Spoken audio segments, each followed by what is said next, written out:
오영훈 도지사가 행정체제 개편을 연기하자는 제안에 대해 대통령 탄핵과 조기 대선 시기에 따라 검토할 여지가 있다고 말했습니다. 또 제주항공 승무원 채용을 청탁했다는 의혹을 받고 있는 정무 비서관에게는 주의를 줬다고 밝혔습니다. 조인호 기자입니다.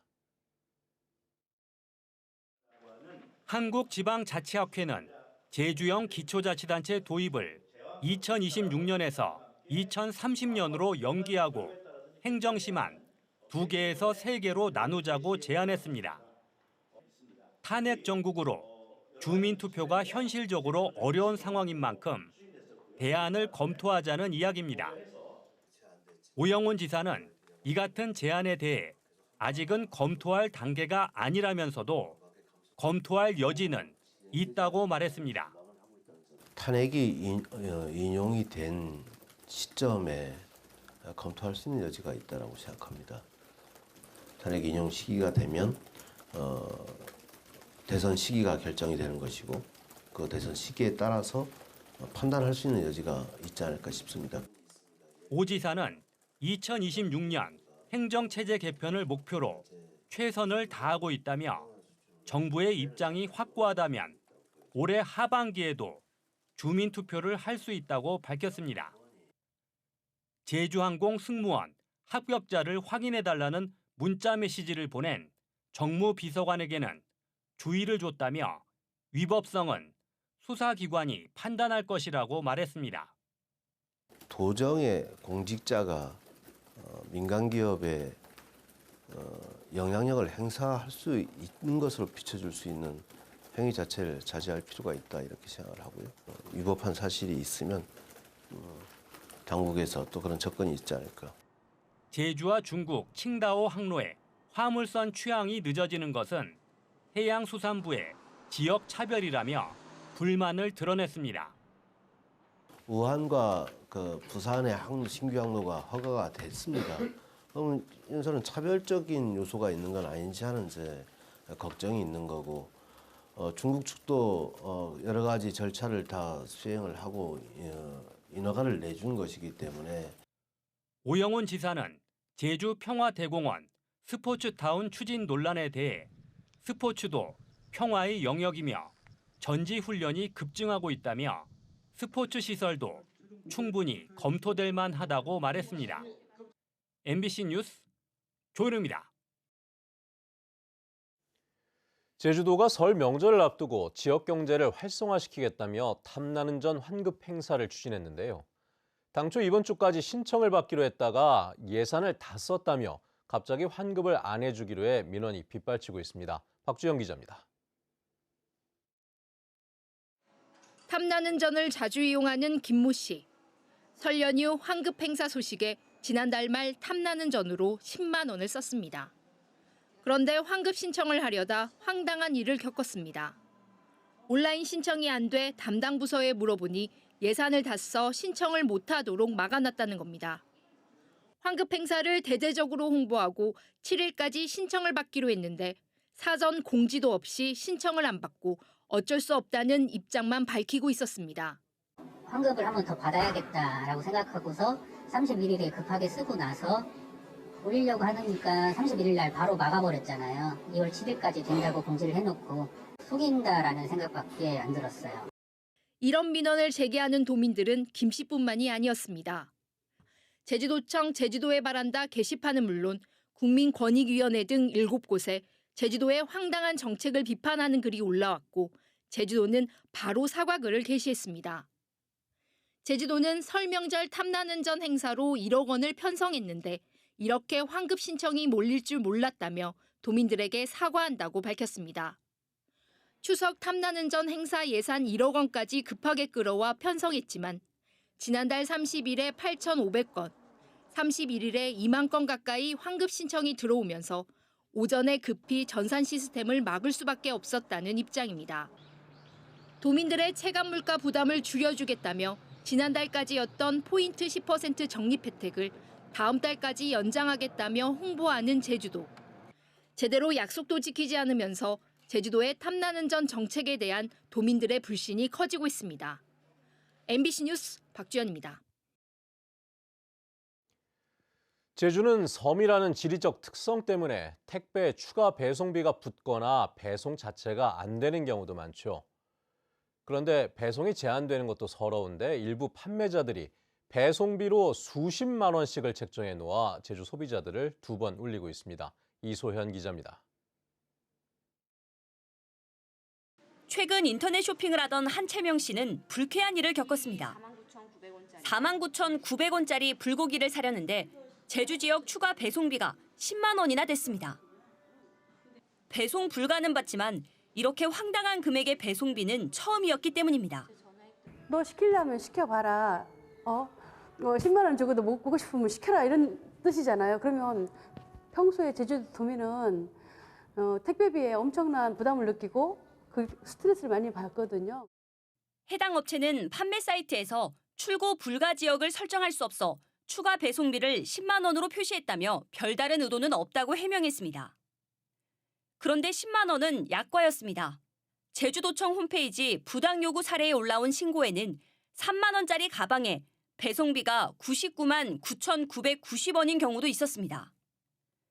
20만 원대 세탁기도 마찬가지. 내륙 지방은 배송비가 무료이지만 제주 도서 산간 지역은 99만 9,999원이 추가됩니다. 합리적인 부과 기준이 없다 보니 판매나 택배업체 등이 마음대로 추가 배송비를 결정하고 있습니다. 전남 일부 섬지역 같은 경우에는 추가 배송비가 지금 폐지되고 있는데 제주도도 정부 또는 민간의 제도 개선을 통해 가지고 추가 배송비가 없어질 수 있도록 그런 조치가 돼야 된다고 생각합니다. 2년 전 제주도가 발표한 택배 추가 배송비 부당 요구 사례는 모두 12,000여 건. 제주 지역의 택배비 부담은 내륙의 6배에 이르고 있는 가운데 황당한 추가 배송비 요구까지 이어지면서 논란이 커지고 있습니다. MBC 뉴스 이소연입니다.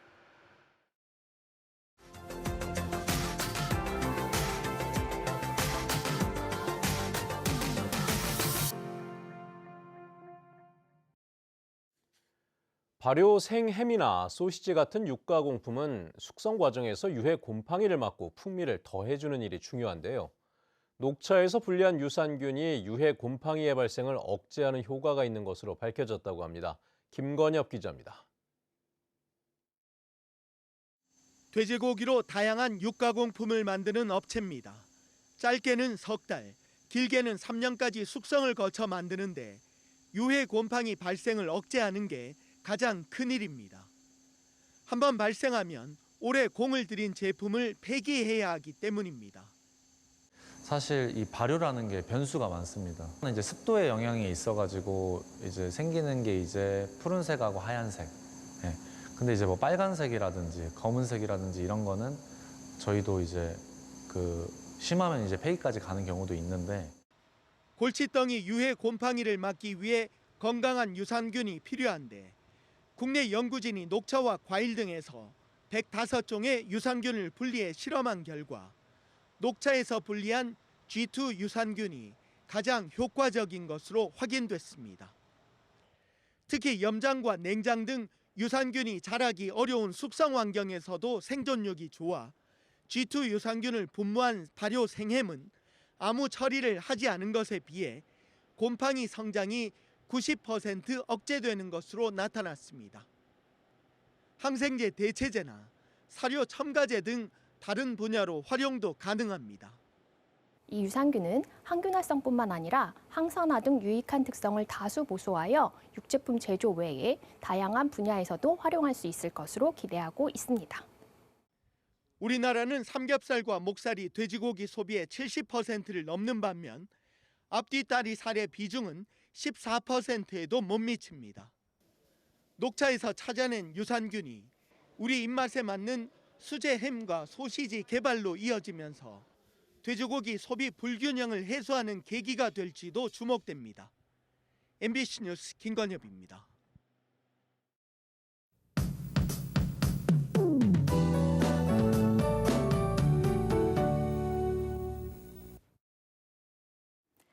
금요일 아침 출근길 곳곳에 다시 눈비가 내리고 있습니다. 제주도 산지에는 대설주의보가 발효 중인데요.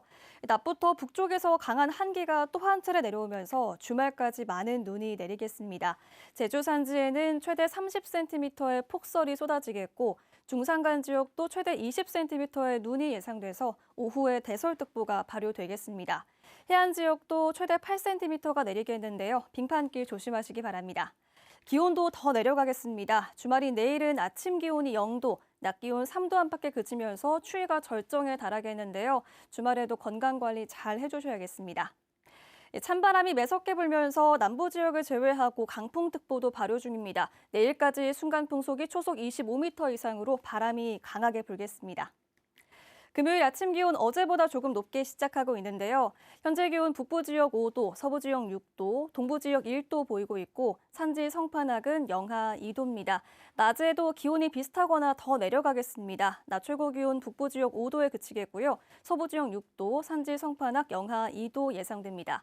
도서 지역도 종일 비가 오거나 눈이 내리겠습니다. 기온이 점점 내려가서 낮에는 영하권까지 떨어지겠습니다.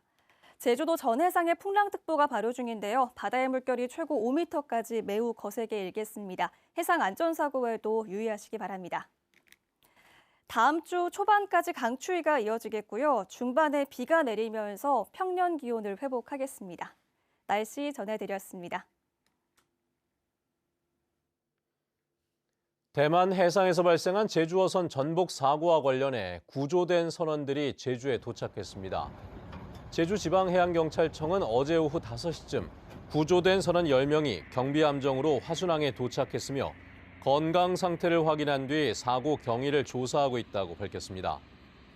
지난 3일 밤 대만 부근 해상에서 성산선적 48톤급 어선이 뒤집혀 침몰했는데 선원 10명 모두 근처에 있던 어선에 의해 구조됐습니다. 최근 김해공항에서 발생한 항공기 화재와 관련해 제주항공이 배터리 휴대 규정에 동의하는 절차를 탑승 수속에 추가했습니다. 승객들은 기내 반입하는 배터리를 직접 소지하거나 선반이 아닌 눈에 보이는 곳에 보관하고 배터리가 내장된 전자기기는 위탁 수화물로 보낼 수 없습니다. 대한항공과 아시아나항공 등 다른 항공사들도 승객들이 배터리를 직접 휴대하도록 안내하고 있습니다.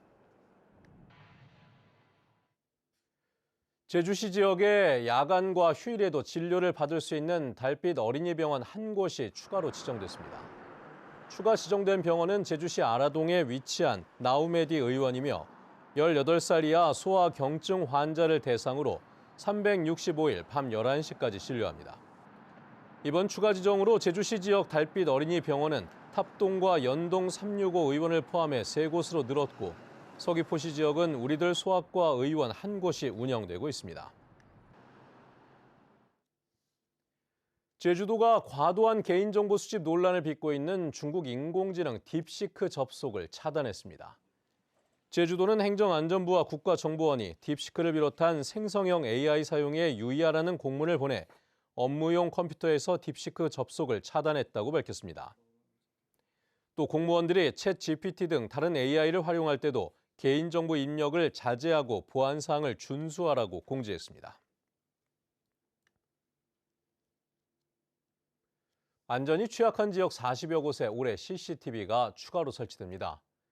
제주도는 예산 29억 원을 들여 우범 지역과 생활권 안전 취약 지역 등 45곳에 CCTV와 안심 비상벨을 설치하고 관제센터의 노후 시스템과 보안 장비를 교체하기로 했습니다. 또 설치한 지 오래된 CCTV 350여 대와 관제 서버 등을 교체하고 인공지능을 기반으로 하는 스마트 선별 관제 CCTV를 200대로 늘릴 계획입니다. 국유림 무단 점유에 대한 실태 조사가 실시됩니다. 제주시는 오는 11월까지 국유 재산 가운데 토지 156필지 8,700여 헥타르를 대상으로 무단시설 설치와 목적의 사용 여부 등을 중점적으로 점검합니다. 특히 올해 조사에서는 기존에 구축된 위치도와 항공사진을 활용해 사전 조사하고 무단 점유지로 의심되는 지역에 대해 현장 조사를 진행합니다. 한편 지난해 실태조사에서는 810제곱미터의 무단 점유지를 적발해 행정 조치했습니다. 올해부터 제주형 1학생 1스포츠 프로그램이 본격적으로 추진됩니다. 제주도는 이달 안에 읍면지역 시범초등학교 5개 학교를 선정해 학교별 스포츠 종목을 확정한 뒤 4월부터 운영하겠다고 밝혔습니다. 제주도는 지난해 교육청과 1학생 1스포츠 프로그램을 함께 운영하기로 합의했는데 올해 예산에 전문 체육 지도자와 은퇴 선수 인건비 등으로 6억 원을 편성했습니다. 지난해 제주에서 이뤄진 여성폭력 관련 상담이 하루 평균 29건에 이르는 것으로 나타났습니다. 여성 긴급전화 1366 제주센터는 지난해 전체 여성폭력 상담 건수가 1,621건으로 전체 68.7%가 가정폭력 관련이었고 교제폭력 관련이 4.8%로 뒤를 이었다고 밝혔습니다.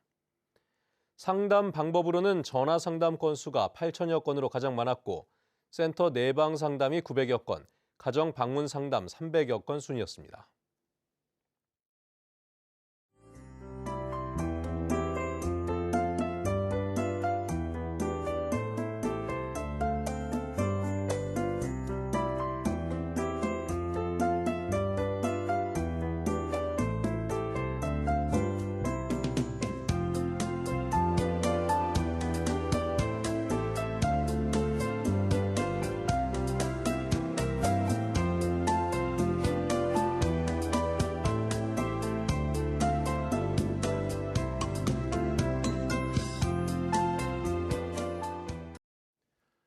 네, 뉴스투데이 제주를 마칩니다. 시청해주신 여러분 고맙습니다.